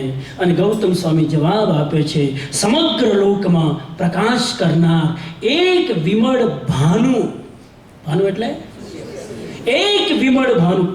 વિમળ એટલે ક્લિયર કટ, શાઇનિંગ. એક વિમળ ભાનુ ઉગ્યો છે જે સમગ્ર લોકમાં પ્રકાશ કરશે. ગેસ કરો હવે કયો પ્રશ્ન પૂછશે? એ વિમળ ભાનુ કોણ? તમે કયા સૂર્યની વાત કરો છો? કયો સૂર્ય? which kind of sun will arise and remove all the darkness? થોડું અંગ્રેજી શીખું છું, માફ કરજો. ભાનુ કોને કહેવામાં આવ્યો છે? કેસીએ જ્યારે ગૌતમ સ્વામીના પૂછ્યું ત્યારે ગૌતમ સ્વામી આ પ્રમાણે બોલ્યા. હું ઓરિજિનલ બોલું છું. આ પ્રમાણે બોલ્યા, જેનો સંસાર ક્ષીણ થઈ ચૂક્યો છે. Now he cannot live more worldly life. જેનો સંસાર ક્ષીણ થઈ ચૂક્યો છે, જે સર્વજ્ઞ છે, તે અર્હત રૂપી ભાસ્કર. ભાસ્કર એટલે એક સૂર્યના ઘણા બધા નામ છે. એ ભાસ્કર સમગ્ર લોકના પ્રાણીઓ માટે પ્રકાશ કરશે. રેફરન્સ લોગસ્સ ઉજ્જોય ઘરે ધમ્મતિથ્થે રેજને. લોગસ્સ આ સમગ્ર લોકમાં ઉજ્જોય ઘરે ઉદ્યોત કરનાર, પ્રકાશ કરનાર કોણ? જિનેશ્વર ભગવાન, કેવલી ભગવાન ઉદિત થઈ ચૂક્યા છે. તો અત્યારે જેટલો પ્રકાશ, આ તો રિસર્ચનો વિષય છે સાહેબ, જેટલો પણ પ્રકાશ દુનિયામાં છે ને, અજ્ઞાનના પ્રકાશની વાત કરીએ તો આ પણ પ્રકાશ છે, પણ અંધકારના. અજ્ઞાનનું અંધકાર જેટલું આપણું અત્યારે ઓછું છે ને, એમાં સૌથી મોટો ફાળો કોનો છે? સર્વજ્ઞ ભગવાન. તમે, હું તમને લોજિકલ આન્સર આપું. તમને અત્યારે જેટલું જ્ઞાન છે કોના પ્રતાપે? મારું નામ શાસ્ત્ર. કોના પ્રતાપે? સાહેબ વિચાર કરો 2 મિનિટ. ઇન્ડિયા છોડીને અહીં આવ્યા, અને આવ્યા ત્યારે તો ક્યાં વેજીટેરિયન હતું, ક્યાં શાકાહાર મળતું હતું જે 60 વર્ષ પહેલા આવ્યા, બરાબર? છતાં પણ ટકી રહ્યા ને. શેના ભરોસે? કયા બળ આધારે? આ મહાવીરનું શાસન. ક્યાંક સારી ટ્રેનિંગ, ક્યાંક સારા વાક્યો, ક્યાંક ઇન્ડિયાથી આવતી વખતે મા બાપે કીધું છે, બેટા જેમ ગાંધીજીને કીધું હતું, तुम विदेश जा रहे हो लेकिन 3 नियम लो, जैन साधु से तो मैं जाने दूंगा, नहीं तो नहीं. उसकी माँ ने कहा, उस कस्तूरबा ने कहा, पहला नियम मैं मांसाहार नहीं करूंगा, दूसरा नियम मैं बोलो दारू नहीं पीऊंगा, तीसरा नियम मैं पर स्त्री के साथ संबंध नहीं रखूंगा. गांधी जी ने लिखा है, इन 3 नियमों ने मुझे गांधी बनाया. क्योंकि जहाज में वो आए, लंदन जहाज में, और गांधी जी ने लिखा है अपनी बायोग्राफी में कि लंदन आते आते इतने प्रसंग आए कि अगर ये व्रत नहीं होता तो मैं व्यभिचार में भी फंसता, मैं दारू में भी फंसता, मैं मांसाहार भी करने लगता. इन 3 व्रतों ने मुझे बचा लिया. तो आखिर में अज्ञान रूपी अंधकार से बचाने वाले ये भगवान की वाणी तो है. આજે જેટલું તમે જૈન ધર્મ પાડો છો ને એના કારણે તમે ગૌરવથી જીવો છો કે નહીં? આટલા બધા, આટલું રિસેશન આવ્યું આ દેશમાં થોડા વર્ષ પહેલા. અમેરિકનો તો કેટલાય ખલાસ થઈ ગયા સાહેબ. જોબ નહીં, આ નહીં, પૈસા નહીં, અને ત્યારે આપણે ટકી રહ્યા કે નહીં? કેમ કે ભગવાને શીખવાડ્યું, સેવિંગ કરો, પરિગ્રહની મર્યાદા કરો, ઓછામાં કામ ચલાવતા શીખો. આપણે ટકી રહ્યા. અને પૈસા બરબાદ તો થતા નથી આપણા, ના બહારના ખાવામાં, ના પીવામાં. આપણે પૈસા બચી જાય, કોઈ વ્યસનો નહીં. આ અંધકારથી બચાવનાર કોણ? એ અર્થમાં છે અહીંયા કે આ જિનેશ્વર ભગવાન, અને વર્તમાનમાં ના હોય તો એમની વાણી એ જ આપણા માટે પ્રકાશકારક છે. એને આપણા અજ્ઞાનનું અંધારું દૂર કર્યું છે. અને વિનંતી કરું, આમાંથી જે કંઈ યથાયોગ્ય લાગે, આ યથાયોગ્ય શબ્દ મને આમાંથી ગળે ઉતરી ગયો, નવો શબ્દ મારા ડિક્શનરીમાં એક નવો. યથાયોગ્ય લાગે તમારા બાળકો સુધી પહોંચાડજો, આવતી પેઢી સુધી થોડું પાસ ઓન કરજો. મને તો ઘણી વાર વિચાર આવે, તમે તો બચી ગયા, હવે શું થશે? મને ઘણી વાર વિચાર આવે, તમારી આવતી પેઢી કોઈ સાધુને સેવતી નથી, કોઈ સાધુને સાંભળતી નથી. દોષ એનો નથી, એમને બી ભણવાનું પ્રેશર, લેંગ્વેજનો પ્રોબ્લેમ, બીજી ઘણી બધી વસ્તુ છે. પણ છતાં પણ હવે તો એવું કરવું જોઈએ કે પ્રાઇવેટમાં નાના છોકરાઓના ગ્રુપમાં, આજે હું કોઈના ઘરે ગયો, જેના ઘરે જાઉં ને અને છોકરાઓને આ પ્રશ્ન તો પહેલા જ પૂછે, મારું તો જે થવું હોય તે થાય, હું તો તમારું સાંભળીને બેડો પાર કરી. પણ આ છોકરાઓ સુધી આ મેસેજ કેવી રીતે જાય? એની લેંગ્વેજમાં કોણ સમજાવે? ડિસ્કનેક્ટ છે હો સાહેબ. I felt that kids are totally disconnected. Very much important. અને મને લાગે છે કે આ સંઘોએ સૌથી વધારે ફોકસ એના પર કરવું જોઈએ. 9 દિવસ આટલા લેક્ચર થયા તમારા, હવાના હાંજ એક પ્રોગ્રામ છોકરાઓનો જો સેટ કર્યો હોય ને, હજુ કઈ બગડ્યું નથી. પરમિશન ફરી પાછું આવશે. અરે લેંગ્વેજ ના આવડે તો ના આવડે. મેં એવા લોકો યુરોપિયન જોયા છે, મારી સામે બેઠા, હું ગુજરાતીમાં લલકારતો, આરામથી બેઠા 1 કલાક સાંભળે. હું મજાક નથી કરતો, હું ગુજરાતીમાં બોલું. યુરોપિયન લોકો બેઠા હોય અને સાહેબ હલે નહીં.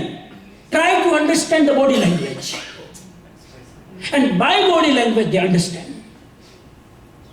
તો આપણા છોકરા જે આવે, અમારા છોકરાને ગુજરાતી ના ફાવે, તમે અંગ્રેજીમાં કયો. આજે જ મેં ઘરે કીધું, મેં કીધું 1 વર્ષ તમે મને અંગ્રેજી શીખવાડો. મને 1 વર્ષ શીખવાડ, મને ટ્રેનિંગ આપો ને.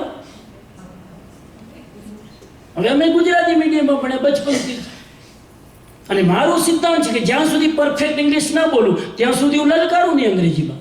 મરવું છે યંગસ્ટર સામે. ભલે તમે કહેતા હોય they don't mind, but I mind. I believe perfection. જ્યાં સુધી આ અધ્યયન પૂરું મારા ગળે ન ઉતર્યું ને હું એ બેસું નહીં સાહેબ. મારી જવાબદારી છે. પણ મને ચિંતા થાય, ખબર તમને બધાને થાય છે. અને એમાંથી ઘણા છોકરાઓ, મા બાપની જવાબદારી છે. ઘણા આમાંથી છોકરાઓ એવા છે સાહેબ, એમને છોકરાઓને જોઈએ ને ગૌરવથી આપણું દિલ નાચી ઉઠે. આમાંથી જ કેટલા છોકરાઓને મળું ને સાહેબ, દે આર મોર સંસ્કારી then parents without listening my lecture. They are more પણ એ અપવાદ. અમુક એવા પણ છે જે એના જેવા જ સંસ્કારી બની શકે છે, પણ એને નિમિત્તની જરૂર છે. અમુક એવા છે કે નિમિત્તની જરૂર નથી, એમ ને એમ through Google they do the research and reach that level. હવે નથી, સ્વામીજીને નથી આવડતું તો ગૂગલમાં અંગ્રેજી જૈનિઝમની કેટલી બધી વસ્તુ છે, સર્ચ કરો. વધારે મેં થોડી પ્રેક્ટિસ કરવી પડશે, પકડો. પણ સાહેબ તમારા છોકરાઓ જો અહીંયા નહીં આવે, આ દેશમાં આવવાનો તમારો ફાયદો શું વિચારજો. અને આ જનરેશન પછી શું થશે આગળ વિચારજો. એકવાર લિંક તૂટીને ધીરે ધીરે, અને એમાં બાળકોનો દોષ નથી ને. હવે આખો દિવસ અમેરિકન આ લોકો સાથે રહે તો મીઠ ખાવાના જ છે ને સાહેબ, કોણ બચાવે? ના, નથી ખાતા તો સારું છે, આ ભગવાનની કૃપા છે. અને એમાંય નથી ખાતા એનું એક મોટું કારણ અમેરિકન લોકોએ આપણને સુધારી દીધા. They're vegan. કેટલા લોકો વિગન છે આમાં? American, thousands of American, they're vegan. અને આપણે દૂધ વગર થોડું હાલે.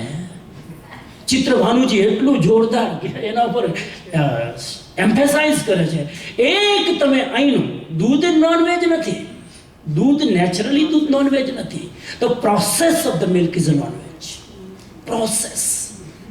અને એ પ્રોસેસ જે કરે છે ને એમાં જ્ઞાનાવરણીય કર્મ બંધાય. ચિત્રભાનું પૂછી લેજો, અંતરાય કર્મ બંધાય. બીકોઝ તમે અંતરાય આપો છો પેલા વાછડા દૂધ સુધ લઈને, અંતરાય કર્મ બંધાય. વેદનીય બંધાય, મોહનીય બંધાય, કેમ કે હિંસા થાય છે, મોહ કર્મ. ખેર હું તમને પણ જાગૃતિ જોઈએ. કેટલું ટોર્ચરિંગ. તો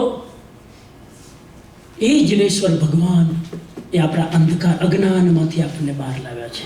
અને છેલ્લો 12મો પ્રશ્ન, હે મુનિ, તમે શારીરિક અને માનસિક દુઃખો વડે પીડિત થતા પ્રાણીઓ માટે ક્ષેમ, શિવ અને અનાબાદ સ્થાન કોને માનો છો? ક્ષેમ એટલે રક્ષણ કરે, શિવ એટલે કલ્યાણકારી, અનાબાદ એટલે અંતરાય મુક્ત સ્થાન કોને માનો છો? લોકના અગ્રભાગે એક એવું શાશ્વત સ્થાન છે જ્યાં પહોંચવું ઘણું મુશ્કેલ છે અને જ્યાં નથી જરા, નથી મૃત્યુ, નથી વ્યાધિ, નથી વેદના. એવું સ્થાન છે ક્યાં? લોક, મોક્ષ ના બોલો, અહીંયા જે શબ્દ છે, લોકના અગ્રભાગે એક એવું સ્થાન છે જ્યાં જરા નથી, બુઢાપો નથી, રોગ નથી. પૂછે છે તમે આ સ્થાન કોને કહેવામાં આવે છે? આ સ્થાનનું નામ શું? કેસીએ જ્યારે આ પ્રશ્ન ગૌતમ સ્વામીને પૂછ્યો ત્યારે ગૌતમ સ્વામી કહે છે જે નિર્વાણ છે. હવે સ્થાનનું એડ્રેસ આપે છે, કોણ જવું હોય તો ઇઝ ધ એડ્રેસ. જ્યાં જરા નથી, મૃત્યુ નથી, આ નથી, ગમે ને આપણને આવું સ્થાન ક્યાં? હવે એડ્રેસ આપે છે. જે નિર્વાણ છે, જે અબાધ છે, જે સિદ્ધ છે, જે લોકાગ્ર છે, જે ક્ષેમ છે, શિવ છે અને અનાબાદ છે, જેને મહાનની એષણા કરનારા એટલે કે મુક્તિની એ ભાવના કરવાવાળા છે, એ જ આવા સ્થાને પહોંચે છે, જેને આપણે સિદ્ધ શિલા કહીએ છીએ. એ સિદ્ધ શિલા ઉપર સિદ્ધ જીવો રહે છે. છેલ્લો અહીંયા પાછું કહે છે ભવ પ્રવાહનો અંત કરનારા મુનિઓ જેને પ્રાપ્ત કરી શોકથી મુક્ત થઈ જાય છે, જે લોકના શિખરે શાશ્વત રૂપે અવસ્થિત છે, જ્યાં પહોંચવું કઠણ છે, તેને હું સ્થાન કહું છું. એક જ સ્થાન છે, બાકી બધા એને સ્થાન એટલે જ્યાં માણસ સ્થિર રહે એને શું કહેવાય? જ્યાં પરમેનન્ટલી સ્ટેબલ રહે એને સ્થાન કહેવાય. તમે જ્યાં છો એને શું કહેવાય? ધર્મશાળા, સરાય. કેમ કે અહીંયા પરમેનન્ટ રહેવાનું, અહીંથી પછી એડ્રેસ બદલશું, બીજી ધર્મશાળા, ત્રીજી ધર્મશાળા, તિર્યંચની ધર્મશાળા, નારકીની ધર્મશાળા. ધર્મશાળાના પ્રકાર અલગ અલગ હોય ને. કોઈ VIP હોય, કોઈ 5 સ્ટાર હોય, કોઈ 3rd સ્ટાર હોય, કોઈ 7 સ્ટાર હોય. આજકાલ તો આ દેવલોક એટલે 7 સ્ટાર એ ધર્મશાળા. એ ધર્મશાળા છે. કેમ કે ત્યાં પરમેનન્ટ રહેવાનું, પરમેનન્ટ સ્થાન હું એને કહું છું જ્યાંથી પછી ક્યાંય જવું પડે નહીં. અને હવે ઉપસંહાર કે છે. આખી ચર્ચા કરી, એનું રિઝલ્ટ શું આવ્યું? So beautiful chapter. કેટલું સર્વાંગીણ છે. હવે ભાઈ આ બધી કેસી સ્વામીના બેરી મળ્યા, આટલા બધા શ્રાવકો છે, કુતૂહલી છે, કુતર્ક કરવાવાળા બધા બેઠા છે ને. વિચિત્ર ખોપડીઓ બેઠી છે, જેને તમાશો જોવા આવ્યા હતા. પણ અહીં તો કેટલો સરસ ડાયલોગ ચાલે છે. કોઈ વિવાદ નથી. મીટિંગ હોય તો આવી હોય. મીટિંગ કોને કહેવાય? જ્યાં કોઈ વિવાદ ન હોય. જ્યાં અને કેસી સ્વામીએ ક્યાંય વિવાદ નથી કર્યો સાહેબ. અને ઉલટું શું કીધું? તમારી પ્રજ્ઞા ધન્ય છે, તમારી પ્રજ્ઞાને મારો સંશય દૂર થયો છે. અહીં સુધી બોલો. અને હવે કહે છે આ રીતે સંશય દૂર થવાથી, જો હવે અહીં છે કે આ રીતે બધા જ મારા સંશય દૂર થવાથી ઘોર પરાક્રમી કેશીએ, ઘોર પરાક્રમી જ કહેવાય ને, કેમ કે હમણાં સરેન્ડર થાય. જુઓ તમે, ઘોર પરાક્રમી કેશીએ મહાન યશસ્વી. ગૌતમ સ્વામીને શું કહે છે? આપ મહાન યશસ્વી છો. યશ, તમારો યશ, તમારી યશોગાથા સદીઓ સુધી લોકો નામ યાદ રાખશે. અંગૂઠે અમૃત વશે, લપતી તણા ભંડાર, ગુરુ ગૌતમને સમરીએ. મને 5મા આરાના એન્ડ સુધી આ ગાથા ચાલશે. એટલે તમે યશસ્વી છો. અને હે ગૌતમ પ્રભુ, હું મસ્તક નમાવીને તમને અભિનંદન કરું છું, વંદન કરું છું. આ શબ્દ શું લખવાની જરૂર હતી? મસ્તક નમાવીને તમારા માટે. ઘણા જય જિનેન્દ્ર, ભાઈ નમાવીને મુંડી જરા નીચે કરો. જય જિનેન્દ્ર બોલો ત્યારે મસ્તક ક્યાં જવું જોઈએ? ઘણા નથી કરતા જય જિનેન્દ્ર. અહીંયા સાહેબ દીક્ષામાં મોટા કોણ છે? ફરી રિપીટ કરું, ભૂલી ના જાઓ. કેસી સ્વામી. અને એ કેસી સ્વામી ઊભા થઈને મસ્તક નમાવીને વંદન કરે છે. કેમ? હે મહાયશસ્વી, તમારી કૃપાથી મારો સંશય દૂર થયો છે. આ શીખજો. જૈનિઝમમાં નમવાનું તો આવશે જ. પેલું જ અધ્યયન કયું? વિનય. વિનય મૂલસ્સ ધમ્મો, ધર્મનું મૂળિયું આ વિનય. એ જો ચૂક્યા, જ્ઞાન પણ છીછરું થઈ જશે, ચારિત્ર પણ છીછરું થઈ જશે. આગળ કહે છે ગૌતમ પાસે ભાવપૂર્વક, સાંભળજો હવે વોટ ઇઝ ધ રિઝલ્ટ?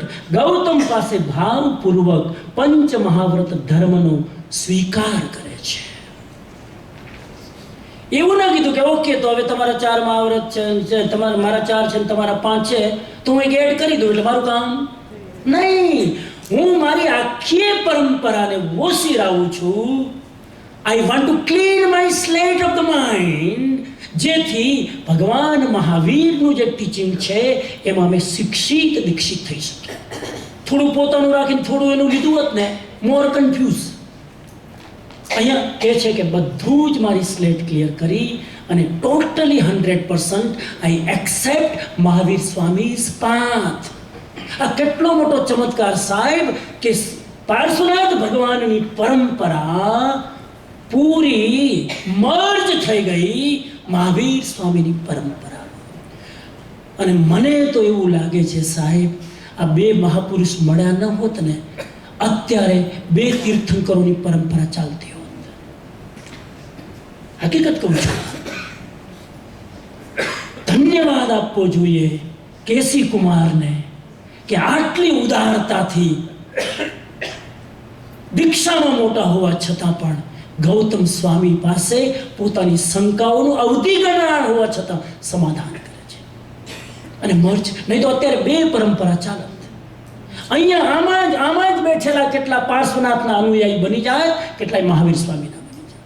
સવાલ એનો વાંધો જ નથી, બે સર્વજ્ઞ છે, બે મોક્ષનું લક્ષ્ય લઈને ચાલે છે, પણ સવાલ ફાટા પડ્યા ને એનો સવાલ છે. આ ફાટા ન પડે એટલા માટે બે પરંપરા મર્જ કરી નાખી. આપણે ધ્યાન રાખીએ કે નવી પરંપરા ઊભી ન કરીએ. જેટલી છે too much.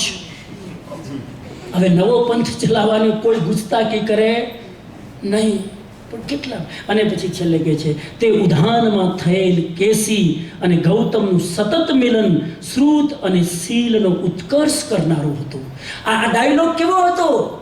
They both are elevated from the knowledge and from the ચારિત્ર. એલિવેટેડ થઈ ગયા કરનારું હતું અને મહાન પ્રયોજનવાળા અર્થોને વિનિશ્ચય કરનારું હતું. કેટલો મોટો પર્પસ હતો! બિકોઝ પરંપરાને એક કરવી હતી. એ પર્પસ સોલ્વ થયો આ મિટિંગ દ્વારા. મતલબ મિટિંગ સક્સેસ ગઈ કે ફેલ ગઈ? ઘણી વાર મિટિંગ ફેલ જાય. આપણે મિટિંગ કરીએ ને કોઈ રિઝલ્ટ આવે જ નહીં. આ મિટિંગ કેવી ગઈ? સક્સેસ. અને હવે જે આ બધા બેઠા હતા એનું શું થયું? So beautiful. આ બધા બેઠા હતા ને શ્રાવકો ને બધા, એ લોકોનું શું થયું? આ તો ચલો ભાઈ આ બે પરંપરા મળી ગઈ. જે બધા આવ્યા હતા હવે એનો જવાબ આપે છે. જેમની ગતિવિધિ વડે પરિષદને સંતોષ થયો. બધા લોકોને પણ શું થયો? ના આ મળ્યા બહુ સારું કર્યું. અમને તેમ કે હમણાં વાદ વિવાદ ચાલુ થશે, ફટાફટ ઉપડશે ફાઇટિંગ, પણ આ તો કેટલું સરસ થયું. અમને પણ સંતોષ થયો. આમ બે જ્ઞાની જાણે પોતાની જ્ઞાનની ધારા વહાવતા હોય અને અમે પવિત્ર થતા હોઈએ એવું લાગ્યું. અને તે સન્માર્ગ ઉપર ઉપસ્થિત થઈ તેવા પરિષદ વડે પ્રશંસિત ભગવાન કેસી અને ગૌતમ પ્રસન્ન થાવ. અને આખી સભા હવે કહે છે, હે ગૌતમ સ્વામી આપ પ્રસન્ન રહો, હે કેસી કુમાર આપ પ્રસન્ન રહો, જ્યાં સુધી આપનો મોક્ષ થાય પ્રસન્નતાથી તમારું જીવન નિર્વાહ કરો અને હજારો લોકોની પ્રસન્નતાનું કારણ બનો. આમ કહીને આ સભાનો વિચ્છેદ થાય છે. આમ કહીને આ સભાનું વિસર્જન થાય છે. અને હું પણ આ સભાનું આજે વિસર્જન કરું છું. આપણી પણ આટલા દિવસથી આ સભા અને ચર્ચા ચાલતી હતી અને આ 8-9 દિવસમાં જીન આજ્ઞા વિરુદ્ધ, શાસ્ત્ર વિરુદ્ધ, જ્ઞાનીઓ વિરુદ્ધ, છદમસ્તતાના નાતે, અજ્ઞાનતાના નાતે, રાગ દ્વેષના નાતે કંઈ પણ એવું અતિશયોક્તિપૂર્ણ વચન કહેવાયું હોય, કોઈને હર્ટ થયું હોય તો અંતઃકરણથી હું બધા જ સંઘના વડીલોને મારા પ્રણામ કરું છું અને અંતઃકરણથી ક્ષમા માગું છું.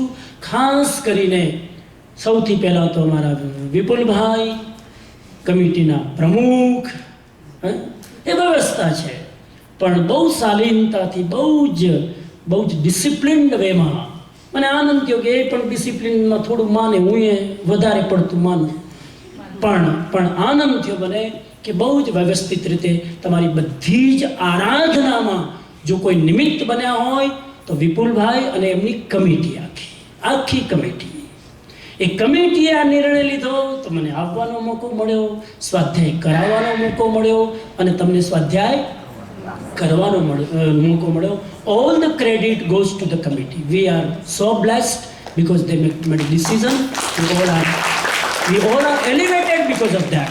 And I saw you, I saw your face. You all are so elevated. આ એલિવેશનને જાળવી રાખજો, સતત આગળ વધારતા રહેજો. અને બીજી મારી પ્રસન્નતા વ્યક્ત કરું અમારા કુસુમબેન અને મહેન્દ્રભાઈ. સંઘનું ગૌરવ છે સાહેબ, સંઘનું ગૌરવ. ખાલી રાખવા એટલું નહીં, એટલી પ્રસન્નતાથી હસતા મોઢે અને આટલી એમની ઉંમર, હું પૂછું કે એમની, મારે તો આજે પૂછવું પડ્યું સાહેબ, કેમ કે 5 વાર દાદરા ચડી મારું પાણી આપે ને હા આપે, કેમ કે મને તો તમે પાણી પીવાનો ટાઈમ આપ્યો નથી, એટલા બિઝી કરી નાખે. સવાર સાંજ 2 વ્યાખ્યાન અને વચ્ચે પગલાં કરવા જવાનું. અને લગભગ મારો ભાવ રહે કે એક પણ ઘરમાં એવું ન બને કે એમની ભાવના હોય ને હું ન પહોંચું. કોશિશ કરી મેં બનતી તો એટલી વાર ઉપર ચડ ઉતર આટલી આ અવસ્થામાં પણ ભાવના હોય ને ત્યાં શરીરનું ભાન પણ ભૂલાઈ જાય. Really that it a wonderful સેવા. અને આ શિકાગો જૈન સંઘનું ગૌરવ છે કે અહીંયા ડિગ્નિટરીની સેવા મળે એના માટે બાજુમાં રાખ્યું ઘર. બાકી તો મને મિલવોકીથી મને મિનિયાપોલિસથી ઓળખે છે.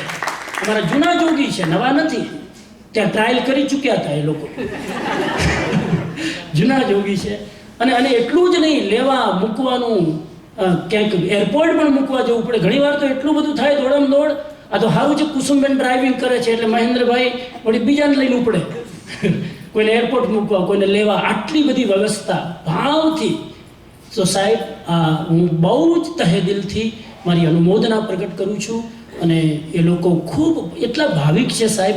ખાલી ડિગ્નિટરીની સેવા નહીં, રોજ આરતી ઉતારવા આવવાનું, રોજ અહીંયા દર્શન કરવાના, રોજ બધું જ.